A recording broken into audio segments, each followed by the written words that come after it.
إن الله يحب التوابين ويحب المتطهرين. بتحقیق خدا توبہ کرنے والوں اور پاکیزہ رہنے والوں کو دوست رکھتا ہے. بسم اللہ الرحمن الرحیم. الحمد للہ رب العالمین وصلی اللہ علی محمد وآلہ الطاہرین ولعنۃ اللہ علی اعدائہم اجمعین الی قیام یوم الدین. موضوع گفتگو حیض کے چند مسائل. اب تک ہماری گفتگو ہوئی حیض کے احکام اور وہ چیزیں جو حیض پر حرام ہیں، اور اس کے بعد گفتگو ہوئی حیض خواتین کی اقسام. ان حیض خواتین کی اقسام کے بارے میں خواتین کو چاہیے کہ بہت زیادہ توجہ دیں اور پہلے مرحلے میں یہ کلیئر کریں کہ وہ حیض خواتین کی اقسام میں سے کس قسم میں سے ہیں. یعنی وہ اپنے بارے میں پہلے تحقیق کریں کہ وہ حیض کی اقسام میں سے کون سی قسم کی ہیں. آیا ان خواتین میں سے ہیں کہ جو مبتدیہ ہیں، یعنی فی الحال ابھی بالکل کچھ ہی دن پہلے ان کے حیض کا سلسلہ شروع ہوا ہے، یا مضطربہ ہیں یعنی کچھ دن گزرے ہیں حیض شروع ہوئے لیکن ابھی تک کوئی ان کی نہ عادت معین ہے ابتدا کے اعتبار سے اور نہ ہی کوئی فکس ڈیز ہیں ان کے کتنے دن تک ان کے حیض کا سلسلہ رہتا ہے، یا یہ کہ وہ وقتیہ ہیں کہ حیض کے شروع ہونے کا وقت تو معین ہے لیکن کتنے دن ہے یہ کلیئر نہیں ہے، یا عددیہ ہیں یعنی حیض ان کا ہمیشہ ایک خاص مدت تک رہتا ہے، مثال کے طور پہ ہمیشہ 5 دن یا 6 دن، البتہ ہمیشہ بھی ہو سکتا ہے. لیکن جب کہا جائے کہ یہ ان کی عادت ہے تو عادت ڈکلیئر کرنے کے لیے کہا جائے گا کم سے کم 2 مہینے ان کا یہ سلسلہ اس طریقے سے رہا ہو، یا یہ کہ ان کو پتہ ہونا چاہیے کہ وہ صاحب عادت عددیہ اور وقتیہ ہیں، یعنی ان کے ابتدا کا وقت بھی معین ہے اور انتہا کا وقت بھی معین ہے کہ کب حیض ختم ہوگا، یا یہ کہ ناسیہ ہیں یعنی بھول چکی ہیں. اب عام طور پہ ناسیہ خواتین تو بہت ہی کم ہیں. مبتدیہ کا مسئلہ ہوتا ہے فقط ان بچیوں کے لیے جن کو پہلی دفعہ یا دوسری دفعہ حیض آیا ہے. مضطربہ وہ ہیں کہ جن کے ابھی حیض کا ٹائم اور مدت معین نہیں ہوئی ہے. زیادہ تر جو خواتین ہیں وہ ان 3 گروپس کی ہیں، صاحب عادت عددیہ و وقتیہ کہ ان کے پیریڈ کی ڈیٹ بھی معین ہے اور کتنے دن ہوتا ہے یہ بھی معین ہے، یا یہ کہ فقط ڈیٹ معین ہے یعنی صاحب عادت وقتیہ ہیں، یا یہ کہ صاحب عادت عددیہ یعنی فقط دن معین ہے، یعنی ہمیشہ 5 یا 5 دن انہیں حیض آتا ہے. اب یہ اور بات ہے کبھی پہلی تاریخ کو آتا ہے، کبھی دوسری کو آتا ہے، کبھی تیسری کو آتا ہے، لیکن جب بھی آتا ہے 5 دن کے لیے آتا ہے. تو اکثر خواتین ان 3 اقسام میں سے ہیں. بس پہلے مرحلے میں خواتین کو یہ چاہیے کہ ان اقسام کے بارے میں دقت کریں اور پھر یہ فیصلہ کریں اور یہ تشخیص دیں کہ وہ ان اقسام میں سے کون سی قسم کی خاتون ہیں. پھر کوشش کریں کہ توضیح المسائل سے اپنا تعلق وابستہ کریں اور مخصوص انہی خواتین کے احکام کو پڑھیں اور سمجھنے کی کوشش کریں کہ جس قسم کی وہ خاتون ہے. یعنی اگر ان کے حیض کی ڈیٹ بھی معین ہے اور دن بھی معین ہے تو یہ فقط اس چیپٹر کو دیکھیں توضیح المسائل کے کہ جس کا عنوان ہے صاحب عادت عددیہ و وقتیہ. صاحب کے معنی ہے رکھنے والی یا والی. صاحب عادت یعنی عادت ہے ان کی، کس چیز کی عادت ہے؟ وقت کی بھی اور عدد کی بھی. یعنی یہ خاتون عادت رکھنے والی ہیں کس کی؟ وقت کے اعتبار سے بھی کہ کس ٹائم پہ شروع ہوتا ہے اور عدد کے اعتبار سے بھی کتنے دن ہوتا ہے. تو یہ فوکس کریں فقط اسی قسم کو اگر یہ اس قسم میں سے ہیں اور انہی کے مسائل کو دیکھیں.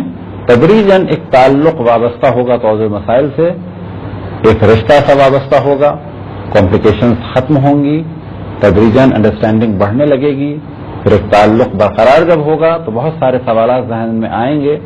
پھر انشاءاللہ اگر اللہ سبحانہ و تعالیٰ نے توفیق دی تو آپ ویب سائٹ پہ سوال بھیجیں. اگر ممکن ہوا ہمارے لیے وقت کے اعتبار سے جواب دینا تو انشاءاللہ جواب دیں گے، ورنہ یہ ایک آسان طریقہ ہے، وہ یہی ہے کہ آپ توضیح المسائل سے اپنا تعلق برقرار کریں اور جو مسئلہ سمجھ میں نہ آئے وہ اپنے علاقے کے کسی عالم دین سے یا عالمہ سے پوچھیں.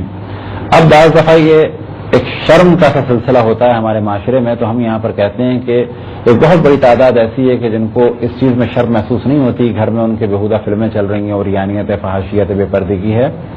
لیکن اگر دینی مسئلے کے پوچھنے کے بارے میں کہا جائے تو کہا جاتا ہے کہ اس میں شرم آتی ہے اور حیا آتی ہے.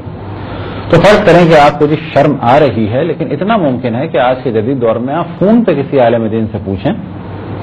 اور یہ بھی ہم آپ کو پہلے بتا دیں کہ حیض کے مسائل اتنے زیادہ کمپلیکیٹڈ ہیں کہ ممکن ہے کہ ہم سے بھی اگر آپ پوچھیں تو شاید آپ کو فوراً نہ بتا سکیں. تو آپ کو پہلے مرحلے میں مسئلہ بتانا ہوگا کہ میں اس عادت والی خواتین میں سے ہوں، یعنی ہمیشہ میرا حیض ایک خاص تاریخ کو شروع ہوتا ہے اور 5 دن رہتا ہے. تو پہلے آپ کو بتانا ہوگا کہ میں کس حیض کی کس اقسام میں سے کون سے قسم والی خاتون ہوں، یہ آپ کو کلیئر کرنا ہوگا جب عالم دین سے مسئلہ پوچھنا ہوگا. اور پھر اپنا مسئلہ بتانا ہوگا، مثال کے طور پہ کہ میں ہمیشہ پہلی تاریخ کو حیض میں مبتلا ہوتی ہوں اور 5 تاریخ کو میرا حیض ختم ہو جاتا ہے.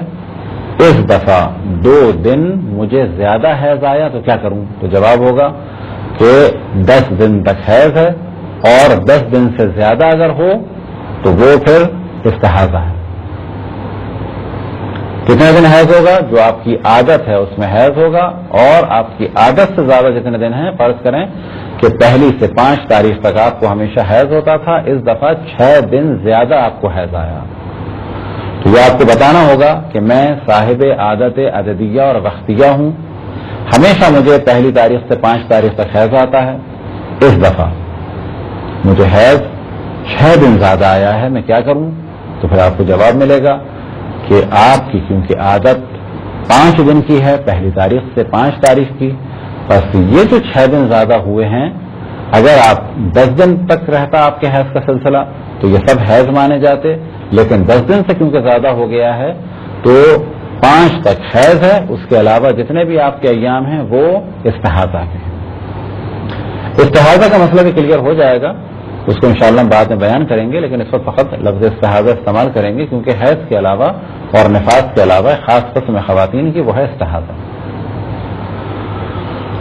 تو پہلی قسم جو زیادہ مشہور میں سے وہ صاحب عادت عددیہ اور وقتیہ ہے.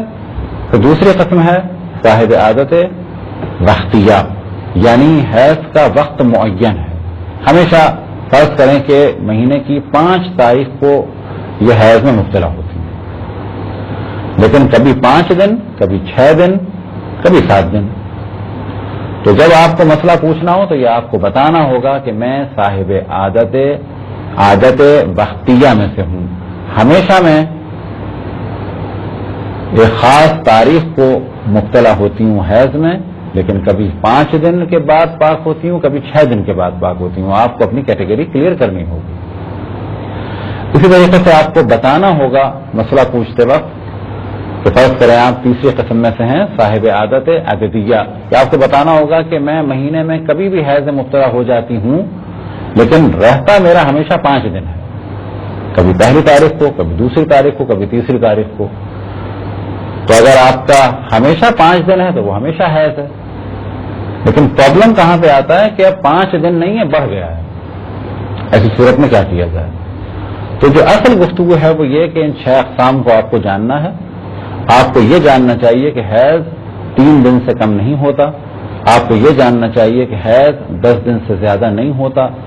آپ کو یہ جاننا چاہیے کہ آپ کس کیٹیگری کی ہیں، کون سی قسم کی ہیں.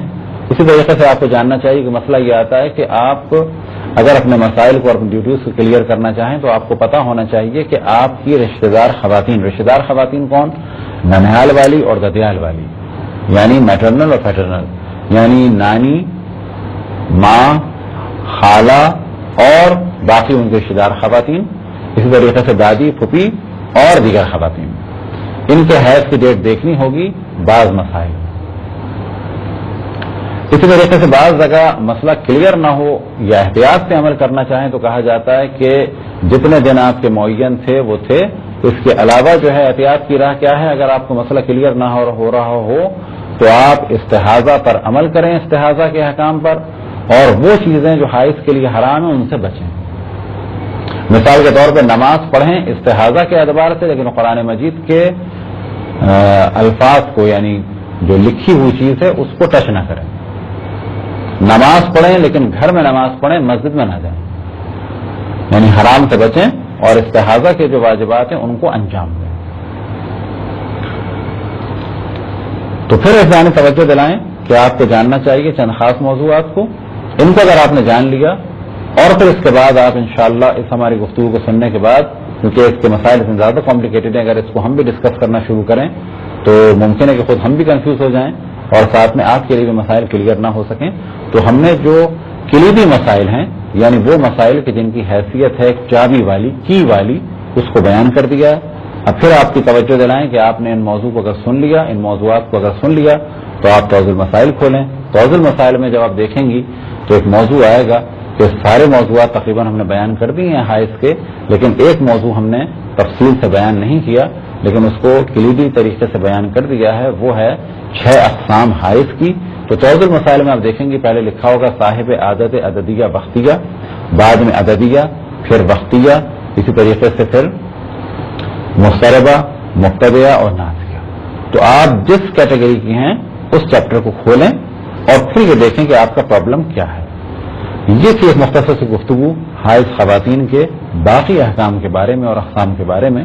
خداوند تبارک و تعالیٰ سے دعا ہے کہ بحق محمد وآل محمد ہمیں اپنے رسول، اپنی حجتوں، خصوصاً امام زمان علیہ الصلوۃ والسلام کی معرفت اور اطاعت کی توفیق عطا فرمائے. وصلی اللہ علی محمد وآلہ الطاہرین.